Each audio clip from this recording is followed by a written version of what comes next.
তো বাজার থেকে নিয়ে চলে এসেছি কালবোস মাছ। তো মাছটা ভালো করে পরিষ্কার করে নিয়ে এখানে নুন হলুদ দিয়ে দিয়েছি। তো মাছটাকে একটু কড়া করে ভেজে নেব। তো দেখো মাছটা আমি খুব সুন্দরভাবে কড়া করে ভেজে নিয়েছি। তো এবার দিয়ে দেবো মশলার জন্য এখানে পেঁয়াজ কুচি আর দিয়ে দেবো টমেটো কুচি।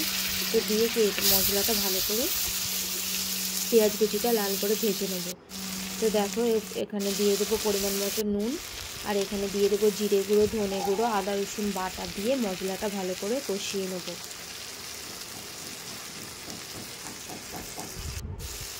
এখানে দিয়ে দেবো পরিমাণ মতো হলুদ গুঁড়ো, পরিমাণ মতো লঙ্কা গুঁড়ো। তো তোমরা কে কোথা থেকে দেখছো কমেন্ট করে জানিও, আর কেমন আমার রান্নার রেসিপি কেমন লাগছে তোমরা সেটা কমেন্ট করে জানিও।